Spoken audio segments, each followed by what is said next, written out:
Sir ఎట్ట ప్రార్థన చేస్తే దేవుడు వింటాడో చెప్పండి సార్. ఆ ప్రార్థన చేస్తే అప్పుడు 2 గంటలకు చేయమంటారు. ఆ ప్రార్థన దెబ్బకినే తట్టేంత అప్పుడు దాకా మేలుకొని అప్పుడు చేస్తాం సార్ అంటారు కొంతమంది. 1 గంటకు చేస్తే ప్రార్థన వింటాడు సార్ అని. మాకు విజయం రావాలంటే ఏం చేయాలి సార్? చాలా సార్లు ప్రయత్నాలు చేస్తూ ఉంటారు. టీవీలో కూడా అడ్వర్టైజ్మెంట్ చూసినప్పుడు ఇదిగో ఇది కానైతే మీ విజయం సాధిస్తారు, ఇలాగైతే మీ జీవితాలు బాగుపడతాయని చాలా మంది చెబుతూ ఉంటారు. ఒక పుస్తకం రాశారు. పుస్తకం పేరు ఏం పేరు చెప్పండి? విజయానికి ఎన్ని మెట్లు? 7 మెట్లు. 7 మెట్లు అనే పుస్తకం రాసి ఆ రోజు చాలా మందిని పిలిచాడు. సార్ ఇది కానీ మీరు కానీ చదవగలిగితే, ఈ మాటలు కానీ మీరు కానీ ఈ పుస్తకం కానీ చదివితే అసలు మర్చిపోరు, అసలు లైఫ్ లాంగ్ అసలు గుర్తు పెట్టుకుంటారు. ఇంకా స్టూడెంట్స్కి అయితే చెప్పబలేదురా, మీరు చదివిన క్వశ్చన్లు చదివినట్లుగా మీకు వచ్చేస్తాయి. చాలా బాగుంటుంది ఈ పుస్తకం, అసలు మర్చిపోని పుస్తకం ఏదంటే ఇదే. ఈ గాని చదివితే మీరు చాలా బాగుంటది, మీరు మర్చిపోకుండా ఉంటారని లేకే అందరూ పరిగెత్తుకుంటూ వచ్చారు. మన వాళ్ళు కొత్త ఒక వింత పాత ఒక అది అన్నట్టుగా. ఇప్పుడు 100 రూపాయల చీరలు అన్నారు అనుకోండి, డబ్బు పరిగెత్తుకుంటూ వెళ్తారు. మీరు మీ ఇంట్లో చీరలు అంటే మీరు కడతారో లేదా తర్వాత సంగతి. అంటే కొత్తది ఏదో వచ్చింది కదా దాని సాయి చూస్తారు. ఆడ పోయిన తర్వాత ఏం బాగాలేమని మళ్ళీ వచ్చేస్తూ ఉంటారు. మళ్ళీ వచ్చి వేరే షాప్లో కొనుక్కొస్తారు. అంటే ప్రతి ఒక్కరికి you should know something new.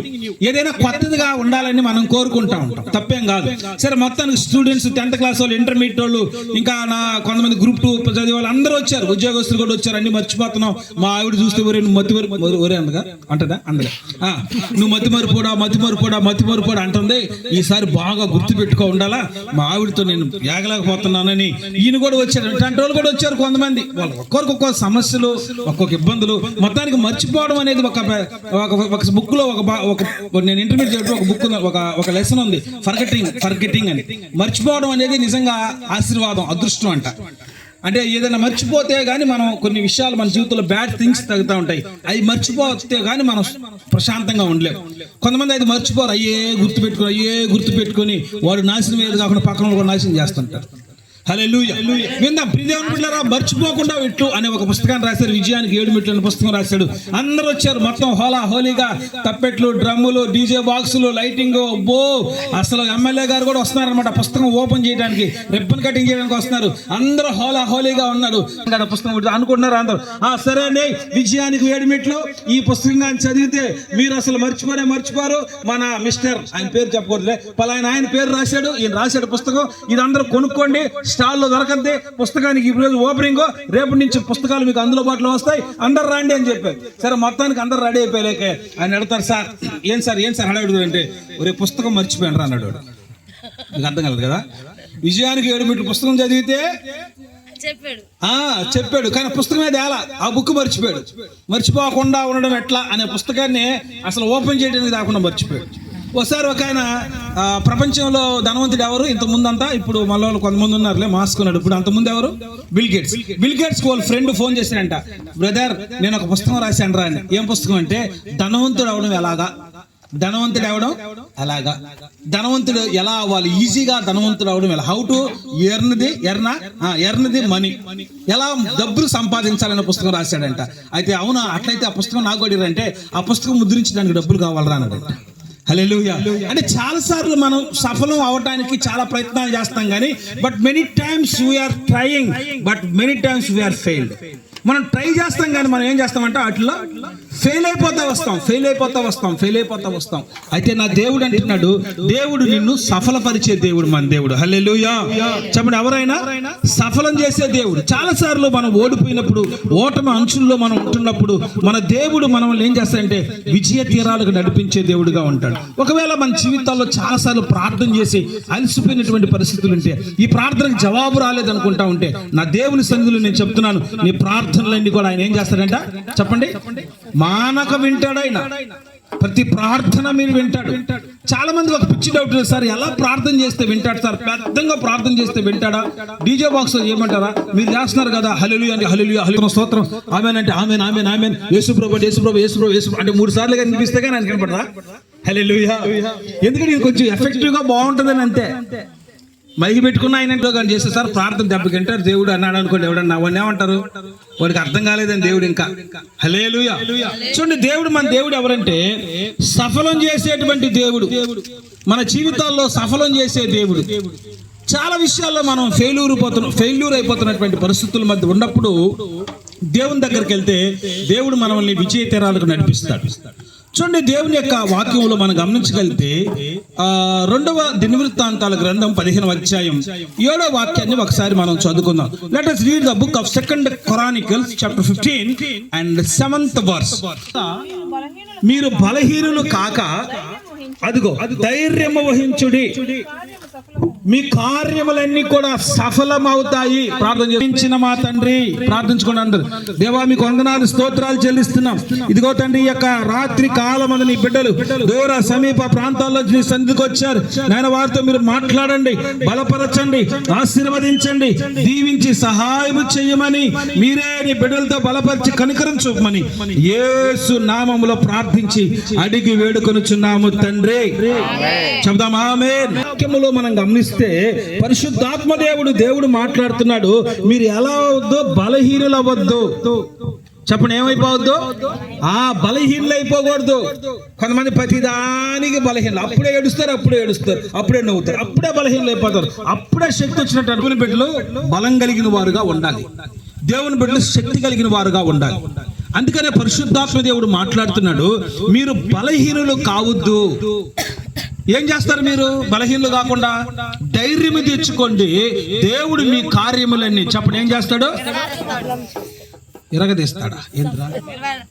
నెరవేరుస్తాడు. చెప్పండి కొడతాం గట్టిగా. హల్లెలూయా, హల్లెలూయా, చెప్పండి హల్లెలూయా. దేవుడు సఫలం చేస్తాడు. ధైర్యంగా ఉండు, ధైర్యం తెచ్చుకో. నా ప్రభు మనతో చెప్పండి, సంవత్సరం మీరు భయపడద్దు, ధైర్యంగా ఉండండి, గొప్ప జనంగా నేను చేస్తానని చెప్పాడు. కాబట్టి దేవుని బిడ్డకి నేను చెప్పేది ఏంటంటే, మీరు బలహీనలు అయిపోవద్దు. ఎవరైనా ఒక మాట అన్నారు అనుకోండి, కొమ్ముగా ఏడ్చుకుంటూ కూర్చుని, ఏమండి వాడెవడో అన్నాడు, ఏమైంది చెప్పండి. ఇప్పుడు ఏనుగు పోతా ఉంది, దారిలో పోతా ఉంటే కుక్కలు ఏం చేస్తాయి? అరుస్తూ ఉంటాయి. ఏనుగు ఏం చేస్తుంది? హలో, ఏంది నువ్వు, నా పేరు ఏనుగు తెలుసా? మనకంటే ఈ భూమి మీద ఉన్నటువంటి జంతువులంటిలో బలమైంది ఏదయ్యా? మా సైన్స్ టీచర్ ఉంది మళ్ళా. కరెక్ట్ అండి సిస్టర్, అది. హల్లెలూయా. ఏదో కోచింగ్ సంగతి అప్పుడప్పుడు చదివినా అనమాట. హల్లెలూయా. లేకపోతే ఎన్ని తప్పులు పెట్టేస్తారు కదా, ఏదో ఒకటి మాట్లాడితే. ఇక్కడ మన టీచర్ మేడం ఉంది, నర్స్ ఉంది, అక్కడ చూస్తే సైన్స్ టీచర్ ఉంది, నాకేమో సైన్స్ రాదు. నేను అనుకునేవాడిని, అసలు సైన్స్ ఎందుకు పెట్టారా మాకా అని. నేను చదువునేటప్పుడు అసలు సైన్స్ ఎందుకు పెట్టాడు రా నాయన, ఈ సైన్స్ చదవలేక చచ్చిపోతాను. ఫిజిక్స్ అంటాడు, కెమిస్ట్రీ అంటాడు, అయస్కాంతం అంటాడు, స్పానర్ అంటాడు, స్క్రూ డ్రైవర్ అంటాడు, టెలిస్కోప్ అంటాడు. ఎందుకు పెట్టాడు? ఆ పదాలే రావు రాయడానికి. ఆక్సిజన్ అంటాడు, కార్బన్ డైఆక్సైడ్ ఎట్లా రాస్తారు ఇంగ్లీష్లో? కార్బన్ డైఆక్సైడ్ ఏంట్రా, ఆక్సిజన్ ఏంట్రా? సరే, దేవునికి స్తోత్రం. హల్లెలూయా. ఏనుగు బాతా ఉంది అనుకోండి, కుక్కలు అరుస్తాయి, ఏనుగు పట్టించుకుంటుందా? మరి మనం ఎందుకు పట్టించుకుంటాం? చాలాసార్లు దేవుని బిడ్డలు ప్రతి ఒక్కరన్నదాన్ని పట్టించుకుంటారు. ఎవడు అన్నా సరే పట్టించుకుని ఏడుచుకుంటూ కూర్చుని వాడిని ఎట్టన్నాడు, ఇల్లెట్టన్నారు. నీకు ఎందుకయా?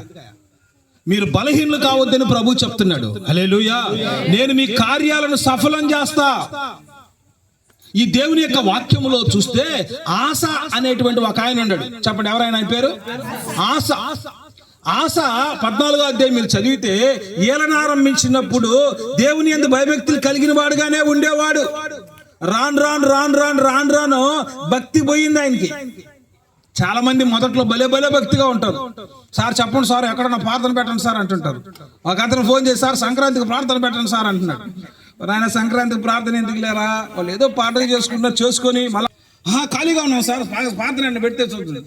ఎప్పుడు ప్రార్థన పెట్టాలో నేను ప్రార్థన చేసుకొని పెడుతుంటా. చాలా అప్పుడు కొన్నిసార్లు మనం బలంగా ఉంటాం. 14వ అధ్యాయం మొదటి నుంచి చదవండమ్మా. ఆశ చదువు. దినవృత్తాంతాలు 2వ గ్రంథం 14 చదువుతారు ఎవరైనా? స్తోత్రం. నేను తీలేకపోతున్నాను. అందుకని అబియా పితరులతో కూడా నిద్రించగా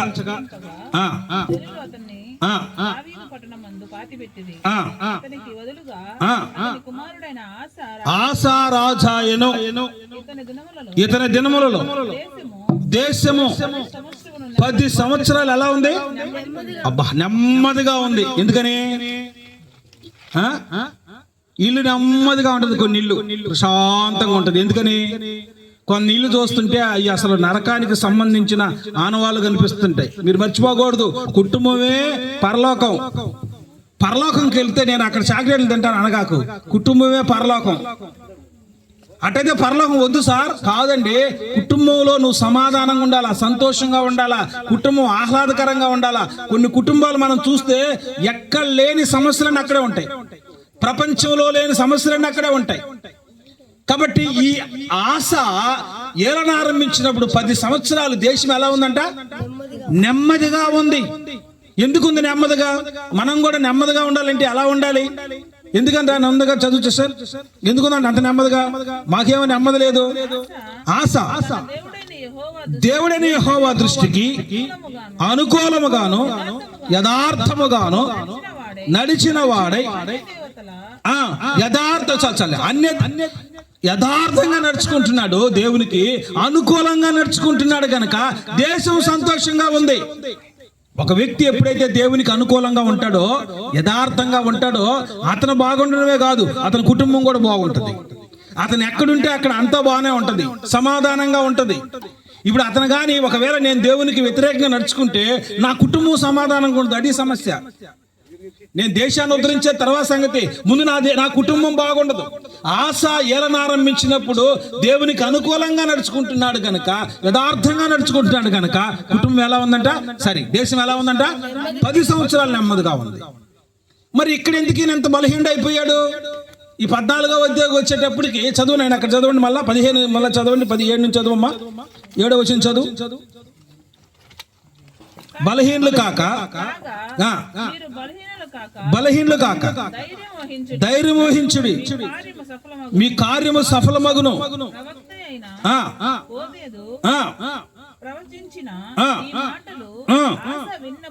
ఆశ వినినప్పుడు ధైర్యం తెచ్చుకొని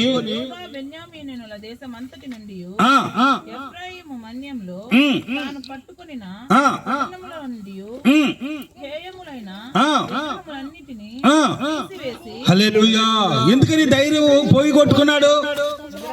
పైన వచనాలు మీరు చదివితే ఆశ మొదట్లో ఉన్నట్టుగా లేడంటాను ఉంటది.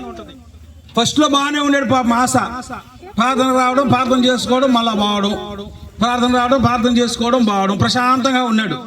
మధ్యలోనే చనిపోయాడు పాపం.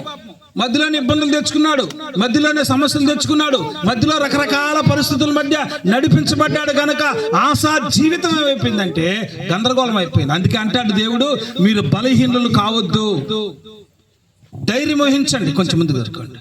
మీరు ధైర్యంగా ఉండండి, ధైర్యముగా ఉండండి. మీరు బలహీనులు కావద్దు, ధైర్యం వహించండి. మీ కార్యము దేవుడు సఫలము చేస్తాడు. చెప్పండి హల్లెలూయా, హల్లెలూయా. మన కార్యములని సఫలం అవ్వాలి ప్రియ దేవుని బిడ్డలారా. నా దేవుడు ప్రతి ఒక్కరి కార్యములను సఫలము చెయ్యును గాక. మనం చేస్తున్న ప్రయత్నం, నువ్వు ఏదైతే అనుకుంటున్నావో సమస్తం నా దేవుడు నెరవేర్చి కృప చూపును గాక. హల్లెలూయా, హల్లెలూయా. కాబట్టి ఈ యొక్క రాత్రి కాల సమయంలో పరుచుకో, నువ్వు బలహీనుడు అవ్వద్దు, ధైర్యము తెచ్చుకో. నీ కార్యములన్నీ కూడా ఆయన సఫలం చేస్తాడు. ఏ విషయాల్లో మన కార్యాలు సఫలం అవ్వాలి, ఎప్పుడు మన విషయాలు సఫలం అవ్వాలి చూడండి. ఒకసారి యెషయా గ్రంథం 55వ అధ్యాయం 11వ వచనం నుంచి ఒకసారి మీరు చదవగలిగితే, 11వ వచనం నుంచి మీరు కానీ చదవగలిగితే చూడు, దేవుని యొక్క నోటి మాటలు ఎలా ఉంటాయో రాయబడ్డాయి అక్కడ. చదువుతారా? 55వ అధ్యాయం 11 లేదా 12, 11, 12 అనుకుంటారు. అమ్మ పైనుంచి చదవండి, 10 నుంచి అయితే బాగుంటది. ఇంకా వర్షమును, ఇంకా పైకి ఆకాశం నుండి 8, అది విరిగొకసారి అది 9. ఆకాశము నుండి భూమిపైన ఎంత ఎత్తుగా ఉన్నావో మీ మార్గముల కంటే. కాదు, ఆకాశం ఇచ్చిన వర్షము, హిమము, భూమిని తడిపి, అది లేదు అక్కడ. అమ్మా ఎన్నో వచ్చిన అది 10. ఒకరు చదవండి. ఆకాశము నుండి చదవండి. వర్షమును, హిమమును ఆకాశము నుండి వచ్చి అక్కడికి నిష్ఫలముగా ఎలాగో మరలక భూమిని తడిపి విత్తువానికి, విత్తనములను భుజించువానికి ఆహారమును కలుగుటకై అది చిగురించి వర్ధిల్లినట్లు చేయును. అదిగో చప్పట్లు గట్టిగా కొడదాం. హల్లెలూయా. ఎలాగా? నోటి నుండి నా నోటి నుండి వచ్చే మాటలు ఎలా ఉంటాయంట? నిష్ఫలము కావు. అవి మాటలు ఎలా ఉంటాయంటే ఆకాశం నుంచి వచ్చిన వర్షమే గాని హిమమే గాని భూమిని తడిపిన తర్వాత ఎలాగైతే నిష్ఫలము కాదు. హల్లెలూయా. వస్తుందండి వర్షం ఆకాశం నుంచి భూమి మీద పడుతుంది, ఊరికే పోదు కదా. తెల్లారికే 2 రోజుల తర్వాత మనకు పచ్చగా ఉంటుంది. యాడ్ నుంచి వచ్చింది ఇది పచ్చదనం యాడ్ నుంచి వచ్చింది? పైనుంచి వచ్చిన వర్షం భూమిని తడిపిన తర్వాత భూమి పులకించింది, పంట పండడానికి ఇష్టపడింది. దేవుని యొక్క మాటలు అంటాడు, నా మాటలు కూడా ఎలాగుంటాయంటే నీ జీవితం మీదకి వచ్చినప్పుడు, నీ మీదకు ప్రవశించినప్పుడు, నీ మీద ఆ వాక్యపు వెలుగు చేత నువ్వు నింపబడినప్పుడు, ఆ వాక్యాన్ని ప్రకారంగా నువ్వు జీవిస్తున్నప్పుడు నువ్వు కూడా ఎలా ఉంటాయంటే నిష్ఫలమైన వ్యక్తిగా ఉండవు. చప్పట్లు కొడతాం గట్టిగా. హల్లెలూయా, హల్లెలూయా. నువ్వు ఫలమిచ్చే వ్యక్తిగా మార్చబడతావు, దీవించబడిన వ్యక్తిగా మార్చబడతావు. వాక్యపు నీ హృదయంలోకి వెళ్ళాలి, వాక్యము నీ హృదయంలోకి వెళ్ళాలి, వాక్యము నీ జీవితం ద్వారా పరిచయబడాలి. అప్పుడు నువ్వు ఫలభరితంగా మార్చబడతావు. వర్షం లేని భూములు మీరు చూడండి. మా వెల్లంటి మొన్నటి దాకా పచ్చగా ఉండింది. మా కొండ మీద ఉంటుంది మాకు చర్చి. వెల్లంటిలో మనకు కొండ మీద ఒక చర్చి ఉంది. ఆ చర్చి ఎప్పుడు ఈ మధ్య వర్షం లేదు కదండి, ఎండిపోతా ఉంది. ఎందుకది ఎండిపోతుంది? దానికి వర్షం లేదు. మీరు బూడి భూములు చూడండి, ఎడారులు చూడండి. ఎందుకంటే మీరు ఎడారైపోయావు. హలో తారు ఎడారి, ఎందుకు ఎడారైపోయావు? సహారా ఎడారి, ఎందుకు ఎడారైపోయావు నువ్వు? సార్ వర్షం లేదు సార్. మాకు వర్షం లేకపోవడం వల్ల అవి ఎడారులు అయిపోయాయి. చెట్లు లేవు, కాయలు లేవు, ఫలాలు లేవు. అక్కడ మనుషులు కూడా నివాసం లేరు. దేవుని యొక్క వాక్యము కూడా ప్రియదేవుని బిడ్డలారా, ఎవరి మీద అయితే ఉండదో, ఎవరి జీవితంలో అయితే వాక్యము ఉండదో, ఎవరి జీవితం అయితే వాక్యము లేకుండా వాళ్ళు ఉంటారో వారి జీవితం కూడా ఫలభరితముగా ఉండదు. హల్లెలూయా. నా దేవుడు అంటున్నాడు, నా వాక్యము ఎవరి మీద అయితే ఉంటారో వాళ్ళు ఫలిస్తారు. ఓ రైతుకి ఓ పొలం ఉందని ఆయన విత్తనాలతో యేసు ప్రభు చెప్పాడు. ఆయన విత్తనాలు చల్లుకుంటా వెళ్ళాడంట. కొన్ని దారి పక్కన కొన్ని మన్ను లేనటువంటి నేలలో, కొన్ని ముళ్ళ పొదల్లో, కొన్ని మంచి నేలను పడ్డాయి. మంచి నేలను పడ్డాయి. 30 దంతులుగా, 60 దంతులుగా, 100 దంతులుగా ఫలించాయి. ఈ దారి పక్కన పడినాయి, పక్షులు తీసుకెళ్లిపోయినాయి. మనులేళ్ళ పడ్డాయి, కొన్ని శ్రమలు వచ్చిన తర్వాత ఎండిపోయినాయి. ఇంకా ముళ్ళ పొదల్లో పడ్డాయి. ఇగో రకరకాల సమస్యలు ఆ ఆత్మీయ జీవితాన్ని వచ్చేసిన తర్వాత అవి కూడా ఫలభరితంగా లేకుండా పోయాయి. దేవుని యొక్క మాటలు ఎవరైతే హృదయాల్లో పడతాయో ఆ యొక్క మంచి హృదయం ఎవరికైతే ఉంటుందో, నేను చాలాసార్లు చెప్తా వచ్చాను. హుసన్న మినిస్టర్ రాజన్న ఒకరోజు ఒక ప్రాంతానికి వెళ్ళాడంట. అక్కడ సువార్త పెట్టాడు. ప్రార్థన పెడితే రాత్రి 10 అయిపోయింది. లాస్ట్ బస్సు వెళ్ళిపోయింది. లాస్ట్ బస్సు అంటే చాలా మందికి అర్థం కాదేమో. మా ఊరికి ఒకసారి పురినికి హిందూపూర్కి కలిపి గోగులపల్లి కలిసి ఒక బస్సు ఉండేది. That is called last bus అనమాట. ఆ బస్సు కానీ మిస్ అయితే ఇంకా అంతా నెల్లూరులో కూడా, నెల్లూరు ఉంటే నెల్లూరులో, అల్లూరు అంటే అల్లూరు. ఇది లాస్ట్ బస్ అనమాట, ఫైనల్ బస్. దీన్ని లాస్ట్ బస్ అంటారు. ఆ రోజుల్లో లాస్ట్ బస్ ఒకటి ఉండేది. బస్సులు, వ్యాన్లు, ఇట్లా స్కూటర్లు లేవు కాబట్టి ఆయన లాస్ట్ బస్కి రావాలా. బస్సు మిస్ అయిపోయింది, మొత్తానికి వెళ్ళిపోయింది. ప్రార్థన అయ్యేలేక సరే అమ్మ ప్రార్థన అయ్యేలేక టైం అయిందంటే సరే సార్ ఇక్కడ పడుకోండి. ఆయన చిన్న గుడిసే పాపం, దిల్లేం కాదు. సరే అక్కడ పడుకున్నాడు పాపం. ప్రార్థన చేసుకున్నాడు, ఉదయాన్నే లేచి ప్రార్థన చేసుకుంటున్నాడు. పాస్టర్ గారు ప్రార్థన చేసుకుంటున్నారు. కానీ టీ పెట్టిద్దాం పాపము, పోయేటప్పుడు పోతాడని. సార్ నేను మీకు టీ పెట్టిద్దాం అనుకుంటున్నాను సార్. ఓకే పెడతామంటే ఎవరు వద్దు అంటారు? అడగమే కానీ పెడతామంటే ఎవరు వద్దు అంటారు? హల్లెలూయా. మనం మా సహోదరు ఫోన్ చేశారు, సార్ నాకు కొన్ని చేపలు పడినాయి తెమ్మంటారా అని. నేను అడగను కానీ, నేను నోరు తీసి అడగను. మా ఇంట్లో వాళ్ళు కూడా అడగను. నేను ఇస్తే మాత్రం అవసరమైతే వాళ్ళకి కానీ ఉంటేనే తీసుకుంటా. అడగను, ఖచ్చితంగా అడగను. 99% అడగను. సరే మొత్తానికి ఆయన అమ్మ నువ్వు ఇస్తానంటే నేను ఎందుకు తాగుదాం అన్నాడు. సరే ఆమె పోయింది పాపము. 6 గంటలప్పుడు పోయింది. 7 గంటల దాకా చూశాడు. సూర్యుడేమో వస్తున్నాడు, ఆయన ఆగడగా. సూర్యుడు ఆగడగా వస్తా ఉన్నాడు. ఎండబడిపోతుంది. ఈయన ఇంకా ఏం చేస్తున్నాయని అక్కడ సావుకులు మళ్ళా అడుగుతారేమోనని ఈయన రెడీ అయిపోయి ఆమె రాకపోయేలాగా చూస్తే బ్యాగ్ తగిలించుకొని పోతా ఉన్నాడు. ఆమె టిఫిన్ పట్టుకొని పరిగెత్తుకుంటూ వస్తుంది. అన్న టీ తాగిపోతున్నాను. ఈయన కోపం వచ్చింది. వస్తా రాదా? పాస్టర్లకి ఏంటండి కోపం వచ్చేది అంటారా? వస్తా రాదా? కోపం రావచ్చు కానీ పాపం చేయకూడదు అంత బైబిల్. హల్లెలూయా. కోపడచ్చు కానీ ఆ కోపం రేపు దాకా ఉండకూడదు. కోపం కానీ ఉండిందనుకో అది పాపం అవుతుంది, జాగ్రత్త. పాపం కానీ పెరిగిందనుకో శాపం అవుతుంది, జాగ్రత్త. ఆ శాపం నీకే కాదు. చెప్పండి, ఏమవుతుంది శాపం? నీ తర్వాత వాళ్ళకు కూడా చుట్టుకుంటుంది. కాబట్టి కోపం ఉండాలి కానీ శాపం ఉండకూడదు. నాకు తెలిసిన ఒక అన్నడు, ఆయన పేరు ప్రేమ్ కుమార్ అంటారు. ఆయన చాలా అద్భుతమైన దైవ సేవకుడు అనమాట. వాళ్ళ చెల్లెలు ఏం చేసిందంటే ఒక అతన్ని ఇష్టపడింది. ప్రేమ్ కుమార్ అన్న వాళ్ళ చెల్లెలు ఇష్టపడితే మొత్తానికి ఆయన ఎందుకో మరి ఏం చెప్పాడు తెలియదు, ఆ అమ్మాయి సడన్ గా ఫాస్ట్ గా ఆలోచితం లేకుండా కృష్ణాలు పోసుకొని తగలబెట్టుకుంది, హాస్పిటల్కి వెళ్ళిపోయింది. ఈయన పరిగెత్తుకుంటూ వచ్చాడు, చెల్లి అనుకుంటూ వచ్చాడు. అన్నా నేను చనిపోయాడు కారణం అడుగు అతనే. సరేనా అప్పుడు శబ్దం చేయలే ఆయన, నీ వాడి సంగతి చూస్తానని అనలా. కానీ లోపల బాధ ఉంది. కానీ యేసు ప్రభు నమ్ముకున్నాడు కదా, ఏం చేయలేడు. కానీ లోపల బాధ ఉంది, రే నీ వల్లేరా మా చెల్లెలు చచ్చిపోయిందని. కోపం ఉంది, మనసులో కోపం ఉంది, కానీ తిట్టట్లా కొట్టట్లా ఏమనట్లా. లోపల మనసంతా చెప్పండి ఎట్టుంది, కోపం ఉంది. మీకు నేను ఒక విషయం చెప్తున్నా, ఎవరి మీదైనా మీకు ఎవరికైనా కోపం ఉంటే ఇక్కడే వదిలేసి వెళ్ళిపోండి, బాగుంటారు, ప్రశాంతంగా ఉంటారు. ఆ కోపం పెట్టుకొని పోయారు అనుకోండి, మీ జీవితం బాగుండదు, వాళ్ళ జీవితాలు బాగుండదు, ప్రశాంతత కోల్పోతారు. ఎందుకంటే దేవుడు ఉండు అక్కడ, దేవుడు అసలు నిలవలేడు అక్కడ. నువ్వు కోపం పెట్టుకొని ఆయన ఆడ ఉంటాడు చెప్పు, కోపం తాపం ఉండే దగ్గర ఆయన ఆడ ఉండగలడు. సరే మొత్తానికి ఆయన కోపం పెట్టుకున్నాడు, 2 సంవత్సరాలు పెట్టుకున్నాడు. వినండి ప్రియదేవుని పెట్టారు. దేవుడు అన్నాడంట, ప్రేమ్ కుమార్, పేరే ప్రేమ్ కుమార్, మరి నీ ప్రేమ ఏదిరా? హల్లెలూయా. పేరేం పేరు? ప్రేమ్ కుమార్ కదా, నీ ప్రేమ ఉండాలి కదరా. నువ్వు పోయి వాడు కాలు పట్టుకోను. ప్రభా ఏం మాట్లాడుతున్నావు? What are you talking me to me? I am talking, it is right, you go first, నువ్వు గో. ప్రభా వాడి వల్ల మా చెల్లెలు చచ్చిపోయింది ప్రభా, అసలు వాడు యేసు ప్రభు నమ్ముకోలేదు ప్రభా, వాడి వల్ల మా చెల్లెలు చచ్చిపోయింది, వాడి మీద కోపం ఉంది ప్రభా, ఎప్పుడెప్పుడు పగ తీస్తే మీరు అవకాశం ఇస్తే ప్రభా నేను ఆ పగ తీర్చుకుంటాను ప్రభా, నీ కోసం ఎదురు చూస్తానంటే ప్రభు అన్నాడు. నోర్మి, అది తప్పు, నువ్వు పోయి వాడు కాలు పట్టుకో, వాడు నువ్వు 2 సంవత్సరాల నుంచి కోపం ఉంది వాడి మీద నీకు ప్రభా, ఇట్లా చేస్తాను నువ్వు పో అన్నాడు. దేవుని మాటకి విన్నాడు. ఆ అన్న పోతా ఉంటే పరిగెత్తుకుంటూ వెళ్ళి కాలు పట్టుకుని, అన్న నన్ను క్షమించి అన్నాడు. అన్న అదేంత నన్ను క్షమించమంటారు, మీ చెల్లెలు నా వల్ల చచ్చిపోయిందని నీకు తెలుసు, నాకు తెలుసు, అందరికీ తెలుసు, నేనే బాధపడతానంటే, లేదన్నా నేను 2 సంవత్సరాల నుంచి నీ మీద కోపంగా ఉన్నాను, నా దేవుడు ఏం చెప్పండి నీ కాలు పట్టుకోమన్నాడు. ఏది మీ దేవుడు? చప్పట్లు కొట్టండి గట్టిగా. హల్లెలూయా. నా వల్ల మీ చెల్లెలు చచ్చిపోతే నా కాలు పట్టుకోమని ఏ దేవుడు చెప్పాడు? ఆయనండి యేసు ప్రభు అన్నాడు. దేవుళ్ళు ఉన్నారు వేల మంది, కోట్ల మంది, ఏ ఊరు కాలు పట్టుకోవద్దు అన్నాడు. దుష్ట శిక్షణ అన్నాడు, శిష్ట రక్షణ అన్నాడు, దుష్టుని అసలు దుమ్మురేపేమన్నాడు. ఏం దేవుడు అండి మీ దేవుడు అంటే?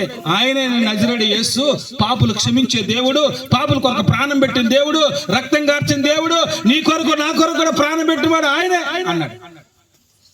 వెంటనే ఆ అన్యుడు కూడా యేసు ప్రభువుని నమ్ముకున్నాడండి. హల్లెలూయా. ఆయన తెలంగాణలో గొప్ప సేవకుడిగా ఉన్నాడు, ఈయన ఆంధ్రాలో గొప్ప సేవకుడిగా ఉన్నాడు. హల్లెలూయా. నేను చెప్పాను గుంటూరులో ఉంటాడు, ప్రస్తుతానికి వైజాగ్ ఆయన ట్రాన్స్ఫర్ అయింది, వైజాగ్ లో ఉంటాడు. ఇంకొక ఆయన రాము, ఆయన పేరు, ఆయన తెలంగాణలో ఉంటాడు. ఆయన ఒక పుస్తకం రాశాడు, శిష్యత్వం ఒక పిలుపు అనే పుస్తకం రాశాడు. ఆ పుస్తకం చేయటప్పుడు నాకు తెలిసింది. కాబట్టి ప్రియదేవుని బిడ్డారా, కోపడచ్చు కానీ పాపం చేయకూడదు. ఈ రాజానికి కొంచెం కోపం ఎక్కువేమో, మొత్తాన్ని కోపడి పోయి టీ పెట్టుకొని అమ్ముకోబా అన్నాడు. ఆమె ఎందుకు దైవ సేవకులు చెప్పారమ్మా, ఆయన నోటి నుండి వచ్చే మాటలా నాయన మంచిదని చెప్పి నేరుగా పోయి టీ ఏం చేయాలి అర్థం కాక పాలు కాగబెట్టి టీ పెట్టి ఇట్లా రోడ్డు పక్కన 2 ఏంది నాపురాలు వేసి టీ పెట్టింది. ఆ వచ్చే పోయాలు తాగారు, ఒరే మరియమ్మ గారు టీ షాప్ అన్నారు. మొత్తానికి 1 సంవత్సరం కాలం అది పెద్ద షాప్ అయిపోయింది. హల్లెలూయా. ఒరే ఒక దైవ సేవకుడి నుంచి వచ్చినటువంటి మాట నిష్ఫలము కాకపోతే నా దేవుడి నుండి వచ్చిన మాటలు ఎలా ఉంటాయి చెప్పండి. హల్లెలూయా. కాబట్టి ఈ రాత్రికాల సమయంలో దేవుడు అంటున్నాడు, నీ కార్యము నేను సఫలపరుస్తాను. నీ కార్యము సఫలపరచబడాలంటే నువ్వు వాక్యము ద్వారా బలపరచబడాలి, వాక్యము ద్వారా నడిపించబడాలి. దేవుని వాక్యం ఏం చేస్తుందంటే నిన్ను ఫలభరితముగా మార్చుతుంది. హల్లెలూయా. ప్రతిరోజు నీ వాక్యము చదవాలి. మనం దేవుని యొక్క వాక్యాన్ని చదవాలి ప్రతిరోజు. ఆ వాక్యం ఏం మాట్లాడుతుందో వినాలి. ఒకవేళ క్షమించమని అడిగితే క్షమించాలి. తప్పు చేసేవారు నువ్వు పాపం ఒప్పుకోమని చెప్తే ఒప్పుకోవాలి. దేవుడు వాగ్దానం ఏదైనా ఇస్తే ఆ వాగ్దానాన్ని పొందుకొని, దేవా నువ్వు వాగ్దానం ఇచ్చావు అని ముందుకు నడిపించబడాలి. దేవుడు ప్రతి ఒక్కరితో కూడా మాట్లాడే దేవుడు. మొదటిగా చేయాల్సింది ఏంటంటే దేవుని యొక్క మాటలు మన జీవితాన్ని ఫలభరితంగా మారుస్తాయి. కీర్తన గ్రంథంలో ఉంటది, నీ కార్యములన్నీ కూడా, నువ్వు చేస్తున్న ప్రార్థనలన్నీ కూడా ఆయన సఫలపరిచే దేవుడు అని. హల్లెలూయా. ఏ ప్రార్థనలండి? మనం చాలా ప్రార్థన చేస్తున్నాం కదా, మరి మన ప్రార్థనలు ఏమైపోతున్నాయి? అసలు మనం చేసిన ప్రార్థన అంటే ఎటు పోతుంది? కొంతమంది ఒరే మనం చేసిన ప్రార్థన అంటే ఎటు పోతారని. ఎటు పోతుంది? హల్లెలూయా. ఎటు పోతుందండి ప్రార్థన? ప్రార్థన ఉంటుంది ఏడకు పోదు. ప్రార్థన ఏడకు పోదు. దైవజనుడు వాళ్ళ స్నేహితుల కోసం ప్రార్థన చేస్తే ఈ రోజు ప్రార్థన సఫలపరచవచ్చు, కానీ ఇంకో రోజు సఫలం అవుతుంది. నేను 2009లో ఫోన్ చేశా మా పాస్టర్ గారికి. Hello sir, brother Ramesh brother చెప్పు సార్, ఈ రోజు నా పుట్టినరోజు సార్. ఎప్పుడు నీ పుట్టినరోజు అంటే ఏప్రిల్ 30 అని మా అమ్మ అంటుంది. అంటే బుధవారం పుట్టేవారని మా నాయన అన్నాడు. ఈ మధ్యలో మళ్ళీ తిరణాల తర్వాత పెట్టాడు. నాకు డేట్ ఆఫ్ బర్త్ కరెక్ట్గా లేదనమాట. యాక్చువల్గా ఏదే డేట్ ఆఫ్, 3 డేట్ ఆఫ్ బర్త్లు. మా పాస్టర్ అంటే నీ పుట్టినరోజు ఎప్పుడు చెప్పు. జూన్ 1 కాలేజీ వాళ్ళు చెప్తుండే, మీ అమ్మేమో తిరణాలకు ముందు పుట్టేవరా అని అంటుండే, నువ్వేమో బుధవారం పుట్టాను అంటివి. బుధవారం 30వ తేదీ ఏమో లేకపోయా అక్కడ. ఆ సంవత్సరంలోకి వెళ్ళి చూసి ఇప్పుడు క్యాలెండర్ చూడొచ్చు కదా. సరే మొత్తానికి ఆ రోజు ఏప్రిల్ 30 సార్ నా పుట్టినరోజు అన్న. ఏప్రిల్ 30 కాదు, ఎవరు శుభాకాంక్షలు చెప్పొద్దు. పాస్టర్ గారికి ఫోన్ చేశాను. ఫోన్ చేసి సార్ నా పుట్టినరోజు సార్ ప్రార్థన చేయండి సార్ అంటే, ప్రభు ఈ బిడ్డకి గవర్నమెంట్ ఉద్యోగం ఈయన ఆయన అన్న. Sir sir sir sir please sir ఆపండి సార్. ఏం ఆపమంటున్నావు సార్? నా గవర్నమెంట్ ఉద్యోగం వద్దు సార్ అన్న. ఎందుకు వద్దు సార్? నేను సేవ చేద్దాం అనుకోండి సార్. ఈ గవర్నమెంట్ ఉద్యోగం ఇరుక్కున్నాను అనుకో, సేవ చేయలేను సార్, నీకు దండం పెట్టవద్దు సార్. అందుకే నేను బ్యాంక్ ఎగ్జామ్ కూడా ఇప్పుడు రాయలా. మా ఫ్రెండ్స్ అందరికి చాలా మందికి బ్యాంక్ వచ్చింది. ఆ రోజు మెరిట్లో ఎగ్జామ్ లేదు. అప్పుడు ఎల్లూరులో 2-3 వచ్చింది. నేను మెరిట్ అప్లై చేస్తే జాబ్ వస్తుందేమో నేను భయంతో రాయలా. ఈ బ్యాంక్ అనుకోండి 8 గంటల దాకా ఉంటారు చూడండి, ఇప్పుడు ఆఫీసర్ 8 గంటల దాకా కూర్చొని ఉంటారు, చంపుతారు వాళ్ళని. ఇది వద్దురా అయినా ప్రభు అని చెప్పి నేను రాయలా. ఆయనకు చెప్తాను, సార్ దేవా ఈ బిడ్డ గవర్నమెంట్ ఉద్యోగం ఏంటి సార్? నేను ప్రభు సార్ నాకు వద్దు సార్ గవర్నమెంట్. ఎందుకు వద్దు సార్? నేను సేవ చేద్దాం అనుకోండి సార్. గవర్నమెంట్ ఉద్యోగం, ఈ ప్రైవేట్ ఉద్యోగం 4 రోజులు చేసి అందరూ చదువుకున్న ఉద్యోగం రాదు. మీ దేవుడిని నమ్ముకుంటే, మా ఊర్లో అన్నవరే మన దేవుడిని యేసుప్రభుని నమ్ముకుంటే పెళ్ళి అవదంట, యేసుప్రభుని నమ్ముకుంటే పెళ్లి కాదంట, పెళ్లి అయిన పిల్లకాయలు పుట్టరంట, యేసుప్రభుని నమ్ముకుంటే ఉద్యోగం రాదంట. మా అమ్మ చెప్పింది, ఒరే నువ్వు అన్ని చేయగాని బాప్తిసం తీసుకోగా. ఏమ్మా రా, ఇంకా మంచిది, ఇబ్బంది లేదు, ఉద్యోగం రాదురా. ఎవరు చెప్పారు? మా ఊర్లో వాళ్ళందరూ అనుకుంటున్నారు పెళ్ళి అయినా పిల్లకాయలు పుట్టరంట, మగ పిల్లకాయలు అసలు పుట్టరంట. ఈ కండిషన్లు అన్ని పెట్టింది. ఆల్రెడీ నేను బాప్తిసం తీసుకొని వచ్చే కూర్చోండి గొమ్మగా. ఇది చెబితే కొట్టేస్తారు అందరూ. ఎందుకంటే మా ఇంట్లో ప్రభుని నమ్ముకోలేదు కదా. ఆయనతో ఏం చెప్పానంటే, సార్ నాకు వద్దు సార్ గవర్నమెంట్ ఉద్యోగం, దయచేసి నాకు ఆ ప్రార్థన వద్దు సార్. ప్రైవేట్ ఉద్యోగం ఎప్పుడైనా మానే సేవకి వెళ్ళిపోవద్దు సార్ అని. కానీ ఆయన ప్రార్థన చేసిన ప్రార్థన, ఆయన 2009లో ప్రార్థన చేస్తే 2019లో జాబ్లో జాయిన్ అయ్యారు. 18లో జాబ్ వచ్చింది. హల్లెలూయా. 10 సంవత్సరాలు అయిందండి. అంటే మన ప్రార్థనలు దేవుడు సఫలపరుస్తాడు. మీరేమో ఆవేశపడకూడదు. మనకి ఎట్టుంటుందంటే, ఈ రోజు ప్రార్థన చేసామా తెల్లారి కల్లా మనకు కార్యాలు జరిగిపోతా ఉండాలి. నెక్స్ట్ డే వెంటనే వచ్చి సార్ మీకు చెప్పండి సార్, ఎవరు మీరు? దేవదూతలు అంటాం. ఎవరు ఎప్పుడు పిలిచారు? నిన్న ప్రార్థన చేశారంటగా. చేశాను, ఇప్పుడు కార్యం చేయడానికి వచ్చాను అందరూ. జరుగుతుంది నిజంగానే. హల్లెలూయా. ఓ రోజు ఒక అబ్బాయి వాళ్ళ అమ్మ అడిగిందంట. వాళ్ళ అమ్మను వచ్చి అడిగండి, మా నాకు ఫీజు కట్టాలి 500 ఇవ్వాలి. నాకు డబ్బులు ఎక్కడ ఉన్నాయరా, నువ్వు పోయి లెటర్ రాసుకోపోరా అని. ఎవరికి రాయాలమ్మా అంటే, యేసుప్రభుకి లెటర్ రాయిపో అనింది. తమాషా కానీ నాకు ఆ డబ్బులు లేక ఇది విసిగిస్తూ ఉంటారు. పిల్లలు బలి విసిగిస్తూ ఉంటారు. ఇప్పుడు మమ్మల్ని నన్ను ఎన్ని రకాలుగా విసిగించాలో అన్ని రకాలుగా విసిగించాడు. ఇది పెడతాడు, నాకు ఎక్కడో సహోదరి పైన తల మీద పడిపోతాం, లేదా నా తల మీద పడిపోతుంది, ఓటు తల మీద పడిపోతుంది, నాకు అర్థం కావట్లా. దీన్ని బిగిస్తున్నాడు వీడు, నన్ను బిగించాల్సిందే అంటాడు. పిల్లలు ఇబ్బంది పెడతారు. వాడు ఇబ్బంది పెడుతుంటే పోయి యేసుప్రభుకి లెటర్ రాసుకోపోరాడు. వాడు పోయి ఇంగ్లాండ్ కార్డు తెచ్చుకొని లెటర్ రాశాడు. ప్రియాతి ప్రియమైన యేసుప్రభుకి నీ కుమారుడైనటువంటి ఏం పేరు జోసఫ్ రాయిటి ఏమనగా, నాకు ఒక 500 రూపాయలు కావాలి, అందరు ఫీజు కట్టేశారు, మా మేడం నన్ను చాలా ఇబ్బంది పెడుతుంది, దయచేసి నాకు 500 ఇప్పిండి. అడ్రస్ ఏం రాస్తావు? అడ్రస్ పరలోకం, కేర్ ఆఫ్ తండ్రి అయిన దేవుడు, కింద సన్ ఆఫ్ జీసస్ క్రైస్ట్ అని రాశాడు. నిజంగా రాశాడు. మొత్తాన్ని పోస్ట్ కార్డు తీసుకుపోయి పోస్ట్ అక్కడ వేశాడు. అది వెళ్ళింది. ఎక్కడికి వెళ్తుంది? అడ్రస్ లేని ఎక్కడికి వెళ్తా చెప్పండి? అడ్రస్ లేకపోతే ఎక్కడికి వెళ్తుంది? అక్కడ పోస్ట్ మాస్టర్ అంటాడు, ఆయన కాడికి పోతుంది. సార్ ఎవరో అడ్రస్ లేదు పరలోకం అని రాశాడు, యేసు ప్రభు అంటాడు అని అంటే, ఆ లెటర్ తీసుకురారు అన్నాడు. వాడు కింద రాశాడు, కన్నీళ్ళతో రాస్తున్నాను ప్రభువా, నాకు దిక్కు లేదు, మా నాన్న లేడు, నాకు సహాయం చేయ ప్రభు అని రాశాడండి. నిజంగా రాశాడు లెటర్. ఆ లెటర్ రాస్తే ఆయన చూసి కరెక్ట్గా ఒక 20 రోజులు 30 రోజుల ముందే మనీ ఆర్డర్ వచ్చింది. మనీ ఆర్డర్ అంటే బెల్ మోగద్దుగా, సైకిల్ కదా వాళ్ళదే, సైకిల్ బెల్ మోగి clang clang, money order. Joseph ఎవరండి? జోసఫ్ మాగోడేనండి. ఎవరో 500 మనీ ఆర్డర్ పంపించారు. సార్ 500 మాకు బంధువులే లేక మేము యేసుప్రభు అనుకున్నాం, మా ఇంట్లో వాళ్ళని తరివేస్తే మేము ఏదో ఊరికి వచ్చి బతుకుతున్నాం సార్. లేదో మా జోసఫ్ అంట. ఎవరు పంపించారు సార్? ఎవరు పంపించారు? ఎవరో జోసఫ్ నీకు వచ్చిందంటరా? నాకు తెలిసి మా వస్తుందని. వచ్చేదండి. ఎవరా పంపించింది? అది వాడు అడ్రస్ కూడా ఉంది, కింద అడ్రస్ రాశాడు, కేర్ ఆఫ్ కింద రాశాడు, పరలోకం అని రాసి పెట్టాడు. పరలోకం సన్ ఆఫ్ జీసస్ క్రైస్ట్ అని.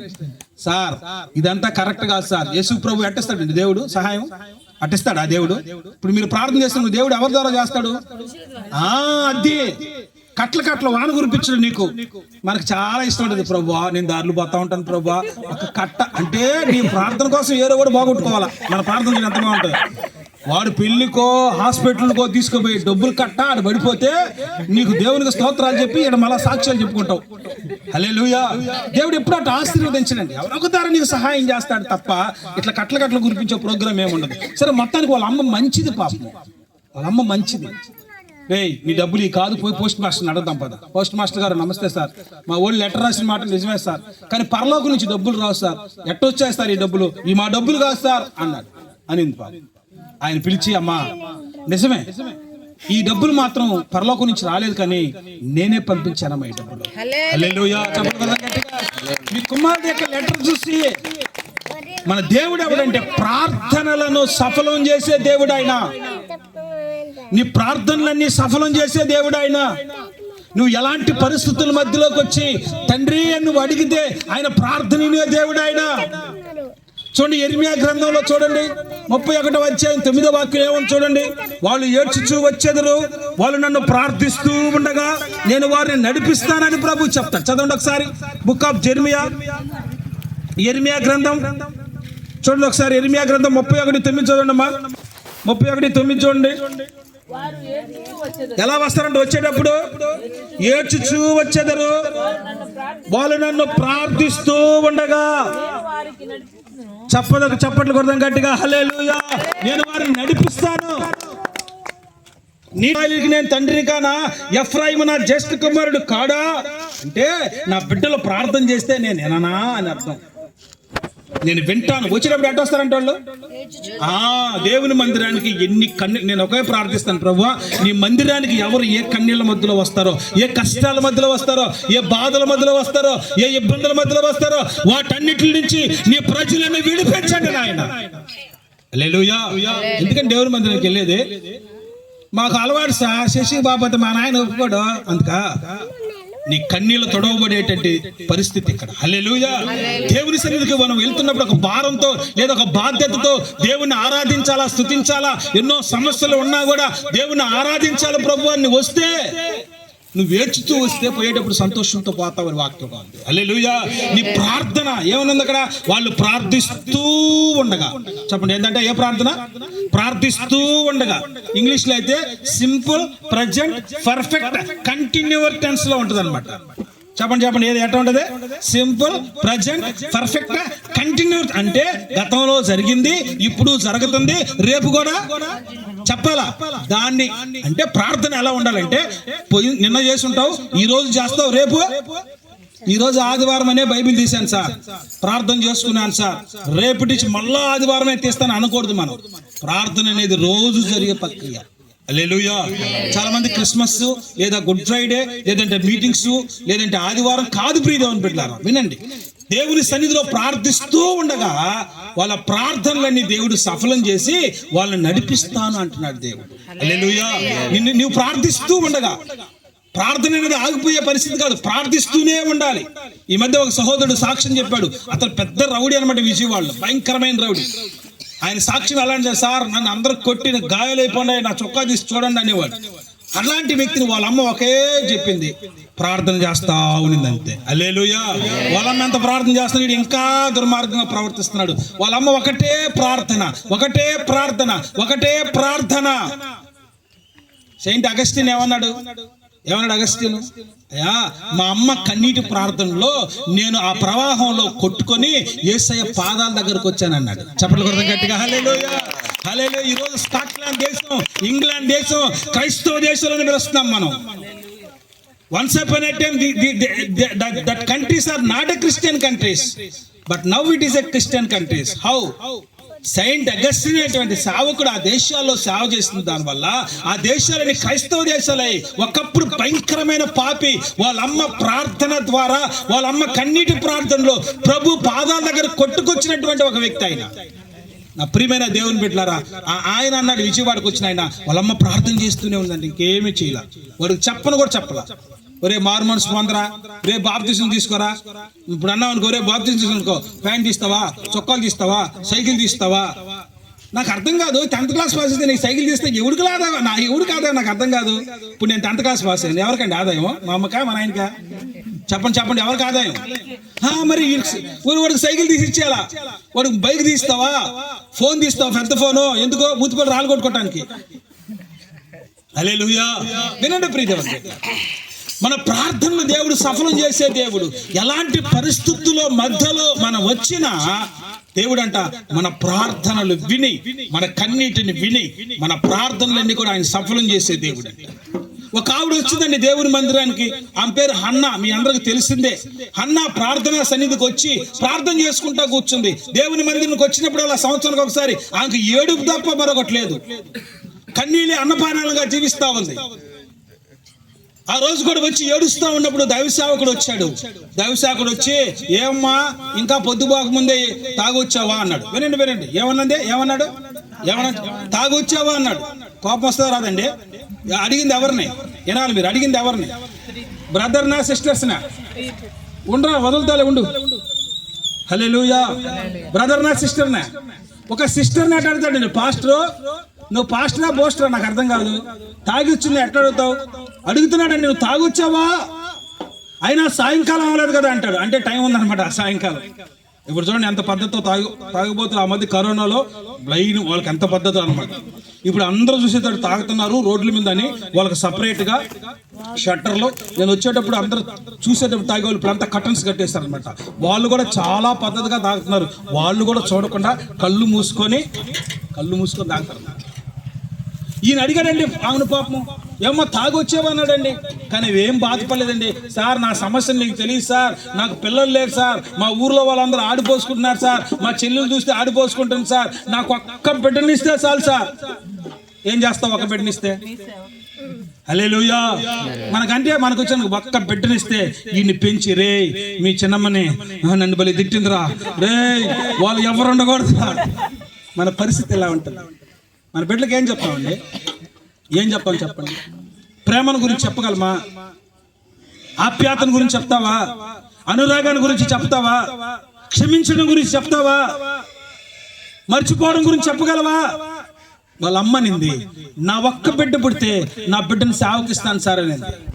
సావుకుడు అంటాడు, అమ్మ ఒకవేళ అనలేకపోతే నేను చెప్తున్నాను, అమ్మమ్మ కొంచెం ఆలోచించుకో ప్లీజ్ ఆలోచించుకో. నీకు అసలు పిల్లలే లేరు, ఒకగానొక పిల్లలు చూస్తే సావుకి ఇచ్చేస్తే మళ్ళీ నీకు ఇబ్బంది అవుతుంది, ఒకసారి ఆలోచించుకో అంటే, లేదు సార్ సావుకి ఇచ్చేస్తాను నేను.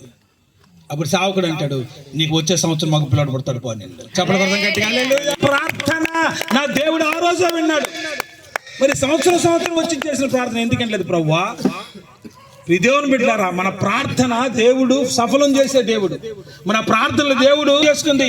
సంవత్సరం కల్లా మగపిల్లోడు పుట్టాడు. వాడికి పాలు ఇచ్చింది. వాడు పాలు మరిగిన వెంటనే నేరుగా తీసుకొచ్చి దేవుని మందిరంలో వదిలిపెట్టింది. చప్పట్లు కొడదాం గట్టిగా. హల్లెలూయా. మనమైతే సార్ పాస్టర్ గారు చిన్న మర్చిపోయాను సార్, కొద్దిగా వీడు పెద్దోడు కదా, కొన్ని రోజులు పెడతారు, రెండో వాడు కానీ పుట్టేస్తాను సార్.